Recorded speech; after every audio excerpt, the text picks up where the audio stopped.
வலம்புரி ஐயப்பன் காலச்சக்கரம். நான் உங்கள் மலையாள மாந்திரிகர் NN சந்திரகுமார். ஓம் காகத்வஜாய வித்மகி கக்ககஸ்தாய தீமகி தன்னோ மந்த பிரசோதயாத். இந்த காணொளி பார்க்குற உங்களுடைய வாழ்வுல அனைத்து நலங்களும் அனைத்து செல்வங்களும் நீண்ட ஆயுளையும் ஆரோக்கியத்தையும் நான் அன்றாடம் வழிபடுகிற வாராகி இந்த பிரபஞ்சத்துடைய நீதிமான் சனீஸ்வர பகவானும் உங்களுக்கு உங்கள் குடும்பத்தாருக்கும் நல்லதொரு வாழ்வினை தரட்டும் என்று கூறி இந்த நாள் இனிய நிலைமை என்னுடைய மனப்பூர்வமான வாழ்த்துக்கள். முதல் முறையாக இந்த காணொலி நீங்கள் பார்க்குறதா இருந்தால் சப்ஸ்கிரைப் பண்ணுங்க, ஷேர் பண்ணுங்க. என்னுடைய ஆசி பலிதமாகட்டும். இன்னைக்கு இந்த காணொலியில் நம்ம என்ன பார்க்க போறோம்னா, என்ன பார்க்கவும் நிறைய பேர் வர்றாங்க, நிறைய ஃபோன் பண்ணுறாங்க. காதல் ஃபெயிலியர், ஒரு 2 வருஷம் 3 வருஷம் வரைக்கும் லவ் பண்ணிட்டு பிரேக்கப் ஆகுறது, இல்லை நான் அந்த பொண்ணை ரொம்ப நாள் விரும்புகிறேன் எனக்கு வேணும் அப்படின்னு கேட்குறது, இல்லை இந்த பையனை நான் ரொம்ப நாள் விரும்புகிறேன் இந்த பையன் எனக்கு வேணும்னு கேட்குறது. இது எல்லாத்துக்கும் இதில் வருகிற தகவல் மற்றும் செயல்பாடுகளை நீங்கள் தவறாக பண்ணாதீங்க. ஏன் அப்படின்னா அதிரகசியமாக உள்ள விஷயங்களை ஒளிமறைவில்லாமல் காணொலியை வெளியிடுறோம். தவறான நோக்கத்துக்கு பண்ணினீங்கன்னா பல பாவங்களையும் சாபங்களையும் நீங்கள் சந்திக்க வேண்டியிருக்கும். சரியா? இப்போ என்ன பண்ணுங்க, வெள்ளை இருக்க இலை ஒரு 11 இலை எடுத்துக்கங்க. இந்த பக்கம் ஒரு 11 இலை எடுத்துக்கங்க.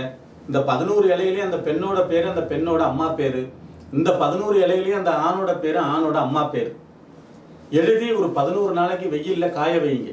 அந்த வெள்ளை இருக்க இலையில நீங்கள் எந்த கலர் பேனாவில் எழுதினாலும் பரவாயில்ல, கருப்பு சேப்பு மஞ்சள் வெள்ளை எதில் வேணாலும் எழுதலாம்.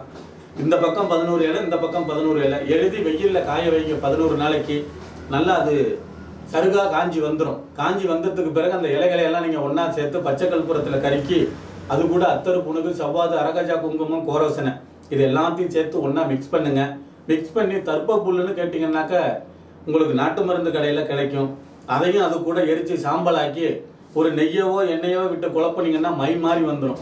அந்த மையை எடுத்து நீங்கள் என்ன பண்ணுறீங்கன்னா தென்னை ஓலையில் சம்மந்தப்பட்டவங்களுடைய பேரை எழுதி அந்த கம்ப்ளீட்டாக அந்த மையை அதில் ஃபுல்லாக தடவிடுங்க.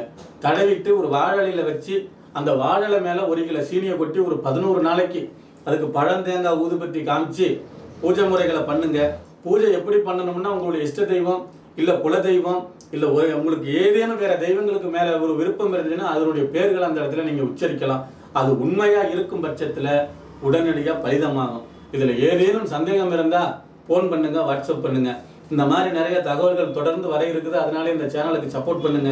மீண்டும் ஒரு நல்ல தகவலோடு அடுத்த காணொலியில் உங்களை சந்திக்கும் வரை உங்களிடமிருந்து தற்காலிகமாக விடைபெறுவது உங்கள் அன்பு NN சந்திரகுமார், மலையாள மாந்திரிகர் மற்றும் தாந்திரிக நிபுணர். நன்றி, வணக்கம்.